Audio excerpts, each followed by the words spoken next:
So we're here today to talk about defensiveness in your relationship. Um, this is obviously a huge topic. We've got lots of interest on it. And of course, it's a huge topic because it's a huge issue in so many relationships. It impacts a tremendous amount of marriages and certainly a lot of relationships, and definitely impacts your family. So hopefully if you are interested in this topic, you are watching live, and if not, you will be able to catch the recording.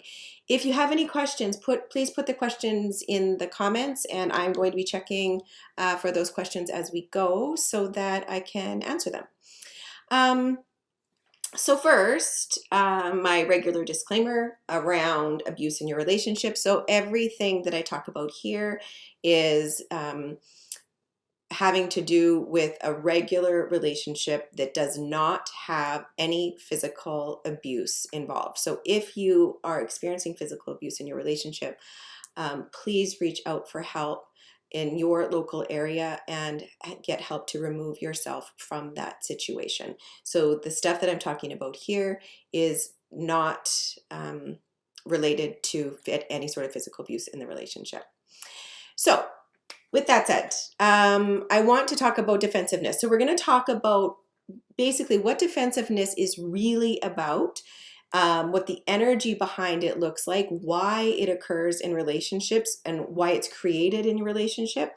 And then, of course, by understanding that, hopefully it gives you great information and some tools to help you shift out of defensiveness if it is showing up in you, and to also help deal with your partner if it is showing up, if your partner is the one who gets uber defensive when you guys have disagreements.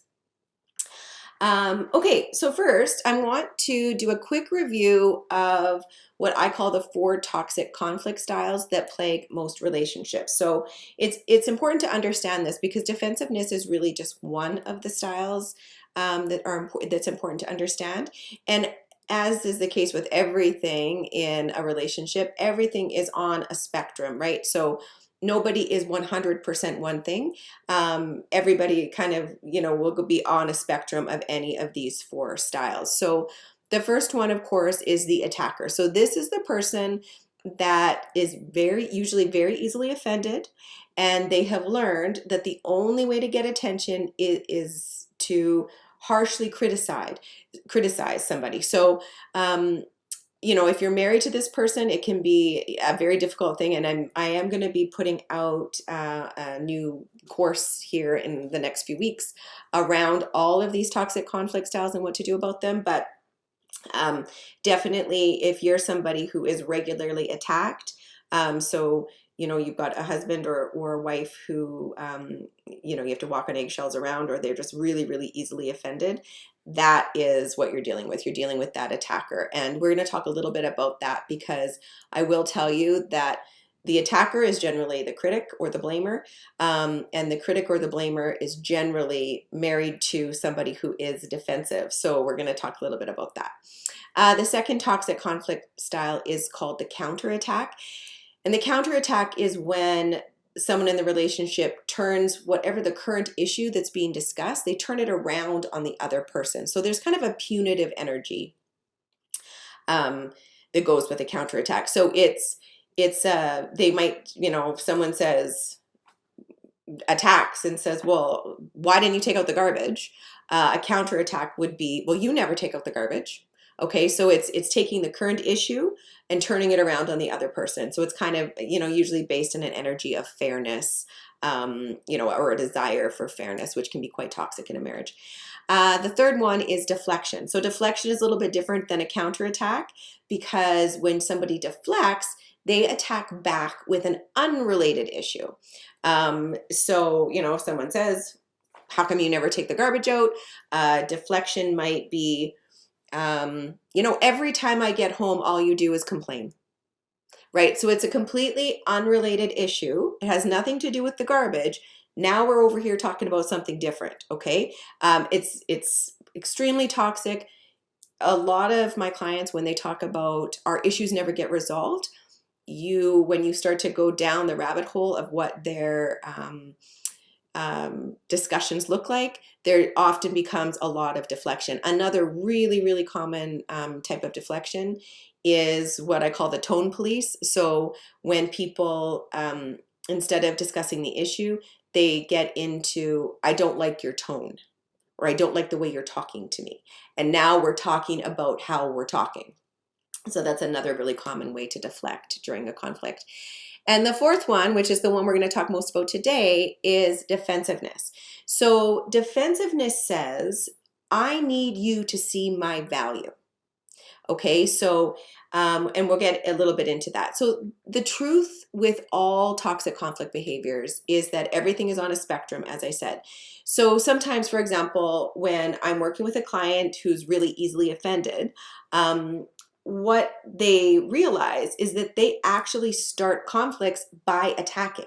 So they might say, you know, because then when they're feeling criticized by me, perhaps, when they start to realize, oh my gosh, I'm the one who's starting all the conflicts in our marriage, and then they kind of will almost get defensive and they'll jump to the other end of the spectrum, or they'll make assumption on the other end of the spectrum, which is, okay, so if I can't attack or I can't criticize, what am I supposed to do? Just not say anything at all? And, you know, which is always funny because it's this idea that I've only ever learned to deal with conflict in this way. So if I can't deal with it in that way, that must mean I have to deal with it in the opposite way, which is not say anything at all. But the truth is that is just another toxic level of the spectrum.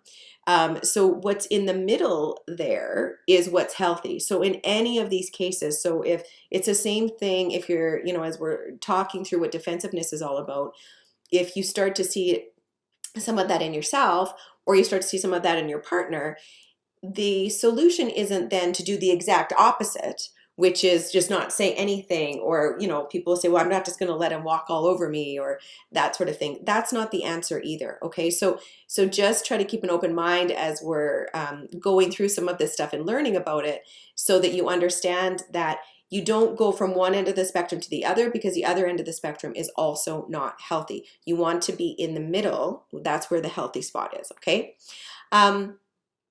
So another really important point that I want to point out here, because as, excuse me, I've got a cough. As I give examples around ways to communicate, it's really important to remember that I can tell you exactly what to say. It is never what you say that matters nearly as much as the energy behind what you say.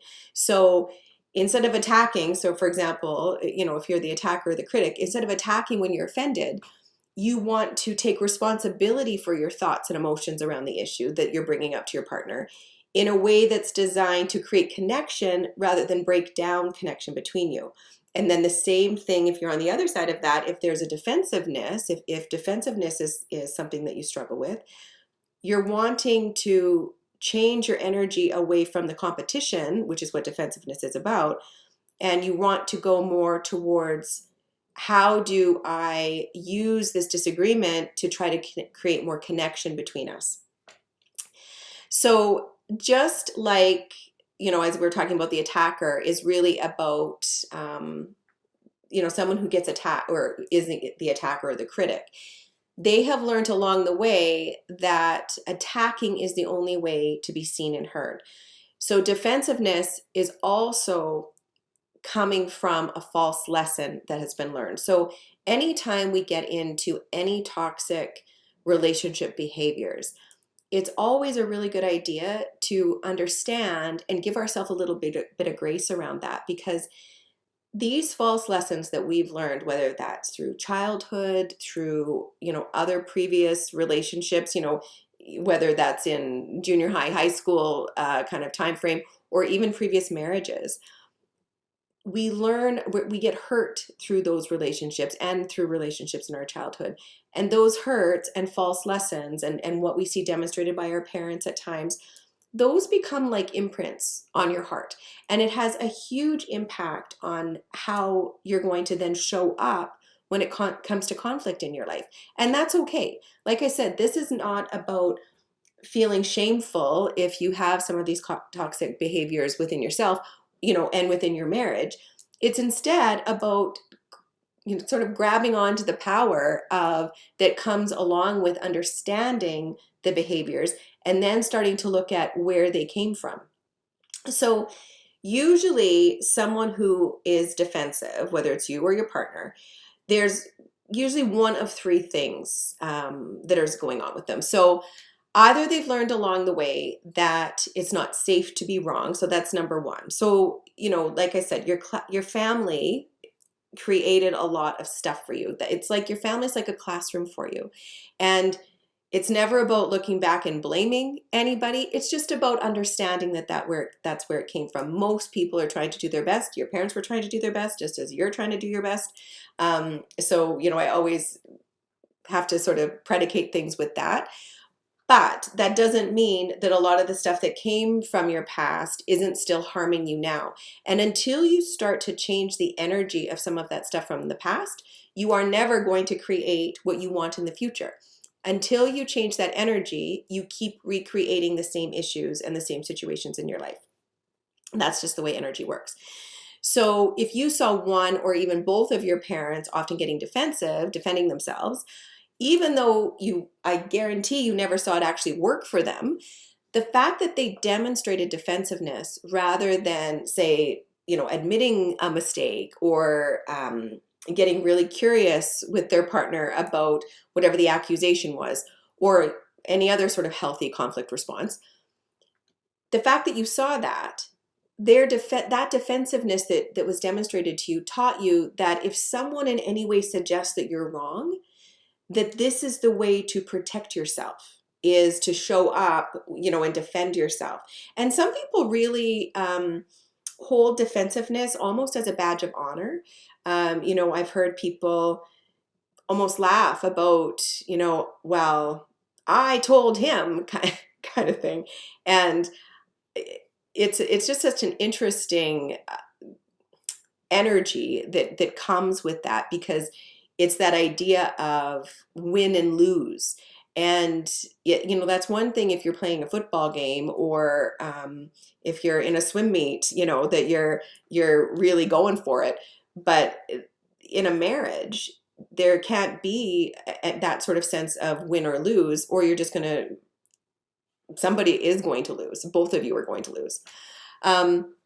Defensiveness is also really common in families where parents are very strict and controlling. So that is something for you to consider if you had strict or controlling parents, or if you have children right now and you're thinking about trying to break some of these toxic conflict cycles for them. So if a child is really regularly, or any amount, harshly criticized, so maybe for getting a really bad grade in school, or if they're punished if they make a big mistake, for example, they learn very quickly to protect themselves from anyone seeing them as wrong. So as I've said many, many times, I think on some of these lives even, if you show me controlling parents, I will show you children that learn how to lie. And this is a natural response to being attacked. And harshly criticizing your children, being super strict in terms of not allowing them to be themselves and to grow into the person they want to be, what that teaches them is, because all of us, our natural innate desire is to be the most ourselves as we can be. And when we're children, if our parents are trying to stop us from doing that, it causes damage. And one of the things that it causes is it causes us to become very defensive if anybody ever sees us as wrong. Another major factor that comes to play for a person who feels defensive is that they have learned along the way that their value comes from the approval of others. So if you're in a partnership, if you're in a marriage, this means that if you disapprove of me, and I've learned this and I'm defensive, what I'm saying is you don't see my value. So to protect myself from that hurt, I'm going to try to convince you that you're wrong. Okay. And so while this sounds like, to the other person, it sounds like, just that I'm trying to convince you that you're wrong. What my energy is saying is that when you attack me, you're telling me you don't approve of me. That means you don't see my value.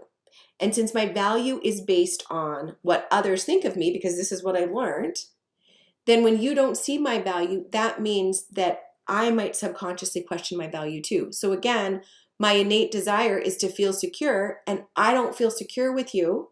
So my defensiveness is triggered, and my defensiveness is actually my desire to feel secure with you.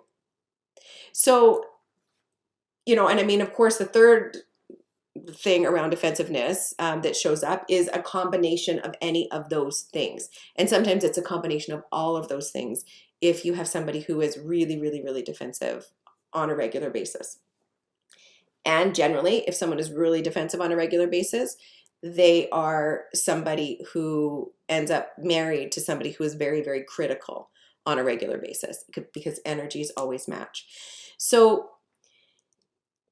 there's some interesting things around defensiveness that are really important to think about. So one thing is for sure is that someone who is really totally fine with being wrong, so they haven't learned defensiveness. If you're really fine with being wrong about something, you're never going to defend yourself.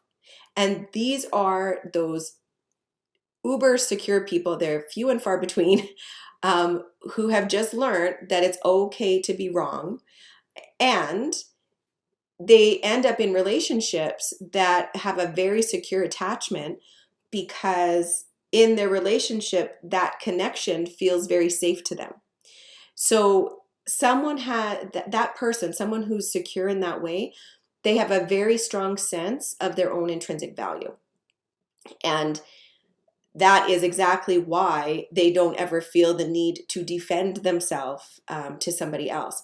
So one of the examples I often use with my clients, if we get into this discussion around defensiveness, is what I'll do is I'll choose something about them that's very obvious wrong for me to attack.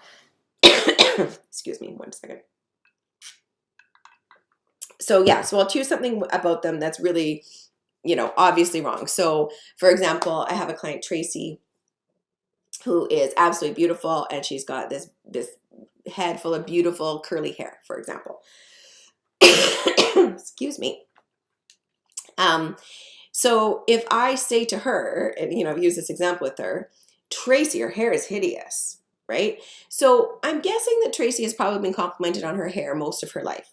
So if some crazy woman calls it hideous, crazy woman being me, she might think, well, geez, that's rude. Or she might think, well, that's a very unkind thing for you to say.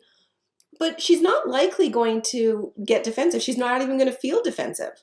Instead, she's just going to feel like you're crazy and my hair's great, right? Because there's no part of her that questions, how gorgeous her hair is. So, I mean, it's a silly example, but it's something that resonates with a lot of people, because when somebody is attacking you about something, and when someone, especially if it's somebody that you care about, and when they're questioning part of you, and if it triggers any sort of insecurity in you, then we're more likely to get defensive. So what that tells us then, if we get defensive, is that there is a part of us that's insecure about whatever they're talking about, or believes there's some sort of a truth to it. And that truth, the small truth of it, is proof that we're wrong then, right? So just again, silly example of you never take out the garbage. Well, maybe I don't take out the garbage very often, right? Or maybe I'm thinking, well, I don't know, maybe it's not fair how often I do or don't take out the garbage. But the truth is, for example, in our house, because Darcy always takes out the garbage, if I were to say to him, you never take out the garbage, he would start laughing, because it would be funny, because it would be the most ridiculous thing ever for me to accuse him of that, right? He wouldn't feel defensive about that. So think about that and keep that in mind when you get defensive, because to conscious living is really about taking a look at what is underneath this feeling for me. What is it that I'm feeling unsafe about that makes me feel like I need to protect myself in some way from this person? And when you start to understand that, you start to step into a much different level of communication in your relationship, because then instead of getting defensive, you might get curious, first off with yourself, but secondly, you get curious with the person who might be criticizing you in that time, or suggesting there's something that they want changed.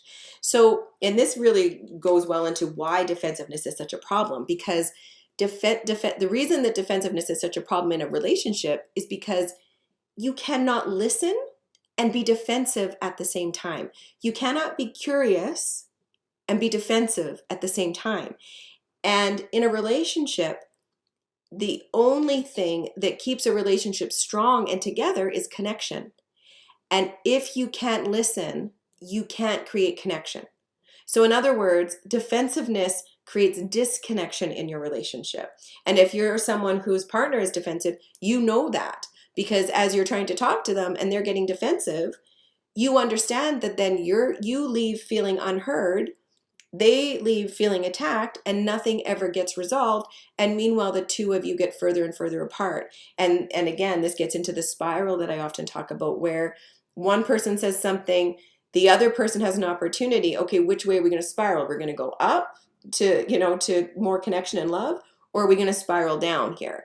And, if there's a criticism and then a defensiveness, there's going to be another criticism, and then onward you go. And it's that race to the bottom that destroys relationships. So John Gottman, he has something, has had it for years, called the Love Lab. And one of the things, and I forget which book it's in, I'm sorry, I don't remember the name of the book. I'll find it after and put it in the comments. But he talks about the 4 horsemen of the apocalypse, and it's a very, well-known theory that he has.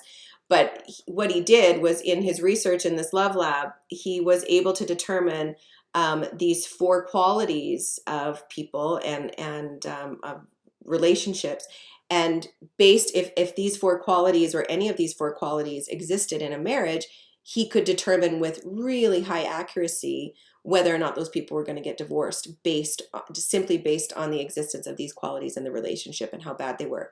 And those 4 qualities are criticism, defensiveness, stonewalling, and contempt.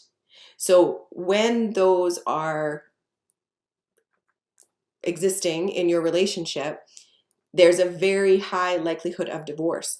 Now, if that isn't a good reason to get defensiveness and criticism figured out, I don't know what is, right? So, because, and as I was saying, defensiveness and criticism often go hand in hand, right? So the energies match, right? As I always say, you are not with your partner on accident, right? People are together for a reason. The universe brought you together. There is a magnetism there. There's the law of attraction is real. And so, the critic energy, as I said, the critic's energy is, you aren't listening to me. So the critic, their energy is, in order to be heard, I need to be harsh. That's the only way that anyone's going to listen to me. They have an underlying energy of feeling like I'm disrespected, people don't listen to me, that sort of thing. And so what then does a critic get when they criticize or attack their partner? Or better yet, what do they create with their energy? What they create in their partner is defensiveness, because defensive energy says, it's not safe for me to listen to you. I don't hear you. I can't hear you. Right? And so it's just one example of how those energies match. And it only takes one person in a relationship to shift that. Because imagine if your partner were to criticize you harshly, if that's something that they regularly do, and you regularly get defensive, imagine if instead of getting defensive, you understood and became aware and conscious of where that energy was coming from, and you were able to stand in a more powerful place in that moment, and instead of getting defensive, spiral things the other way and get curious, right? And say something like, okay, can you tell me what you mean by that? And actually mean it, right? So it's that idea of how can I listen to you so that I understand? And when you listen to a critic a little bit more, what the fear is always that if I listen to him, then he's just going to go on and on and on.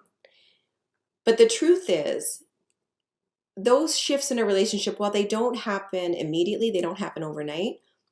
When you start to change your energy around those things, when you're less defensive or, excuse me, less of a critic, your partner shifts as well. Because, if someone comes at you criticizing and you're not there for it and you're just not tolerating it, it ends there, right? Like the spiral ends there when you're not willing to engage in that way. Okay, I think we have a few questions. So I'm just going to pull those up so I can get them in before we finish off here.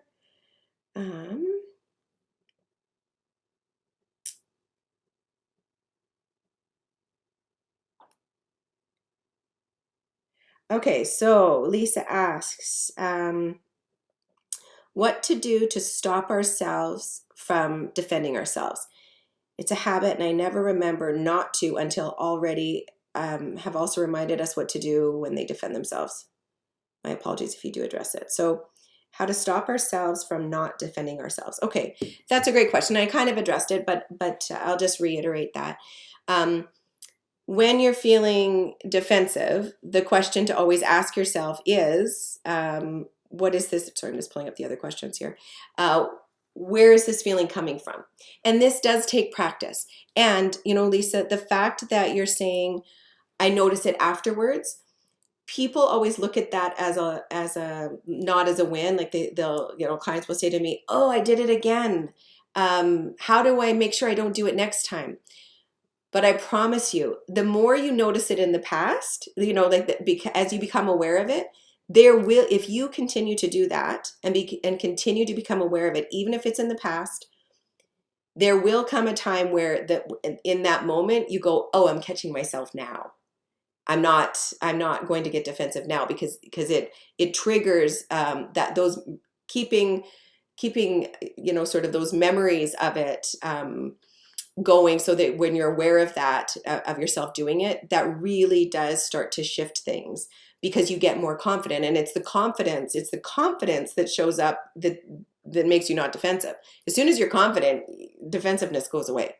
And I would also say a key factor in that process is if you see yourself do it and you didn't catch yourself, apologize. The more you apologize to your partner, because apologies also take a level of vulnerability, it helps create connection.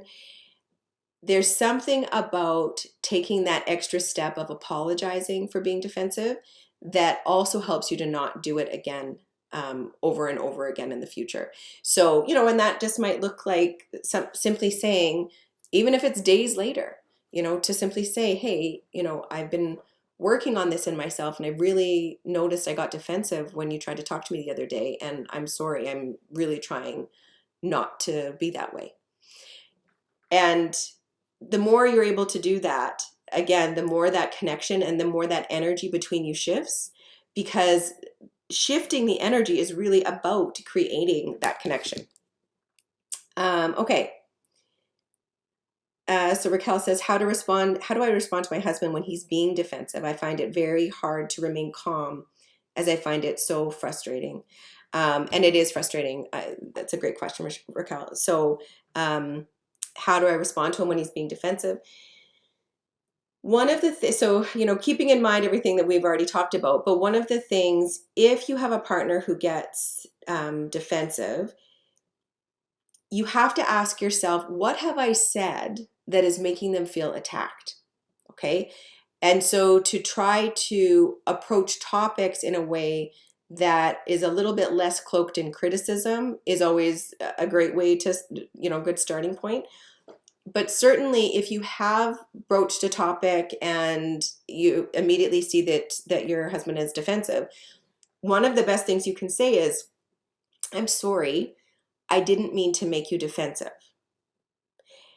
And even that will shut down that that energy. And now, someone who's super defensive might respond with, "I'm not defensive." But in most cases, even if in that moment they're still defensive, later on they will be replaying this in their mind and realize, oh yeah, I was being defensive, right? So sometimes it's just as simple as that. It is recognize how you're bringing something up in a way that makes them feel attacked, or criticized, and then also apologizing if you have made them feel defensive. And sometimes it's just a matter of saying, can we start this conversation over, right? So that, and maybe it has to be started over in 10 minutes or the next day or at a time when people aren't so heated. But certainly if your energy says, I really want to connect, you have to mean it. It's not just the words. I can tell you all the words to say. You have to mean it. You have to go into the conversation, even if it's a point of contention, but you have to go into a conversation wanting to create connection, and then your behavior and your words will naturally flow from that place. Danica says, what is the difference between defensiveness and standing up for yourself? And this is a great one. So I had done a post, I'm assuming this is coming from this post I did, which is about the difference between standing up for yourself and defending yourself. So in this post I say, to stand up means to raise yourself above the energy being thrown at you. So you let it pass beneath you where you choose to be. So this protects your well-being. To defend yourself means means you catch what's being thrown at you. You hold it and try to throw it back. You've just made yourself part of a game that you don't want to play. If you don't like the way someone speaks to you, don't engage. So ideally, when I talk about the difference between being defensive and standing up for yourself, as I said, defensiveness comes from a place of, I need your approval and I'm not getting it, and so now I'm going to protect myself from that. Standing up for yourself comes from a much more conscious place. It comes from a place of, I don't need your approval. So how I respond to the way that you're treating me is coming from a place of much greater alignment, where I might not feel the need to explain myself to you. If you're attacking me, I'm not going to tolerate it. So I might say something like, I would really like to talk about this because I can see it's bothering you. But let's talk about it in a way where we're both being respectful, right? So standing up for yourself, again, comes with a real connection to yourself and who you want to be and how you want to live. And also a desire to connect to the other person, as opposed to a desire to win. When you've got someone criticizing and attacking and someone defending, this is about me against you. Standing up for yourself is really a connection with yourself, and in those moments consciously deciding whether or not you're even going to engage, because I don't need to be against you, because I don't need to win or lose here. If you've been struggling in your relationship, if you feel like you've lost yourself and you'd like to figure things out and really step into the happiness and prosperity that the universe wants for you, click the link below, join our community over in the Facebook group, Relationship Answers for Women. There's also a link to download my best-selling book, When Marriage Needs a Miracle, absolutely free. I hope you enjoy it. Thanks for being here.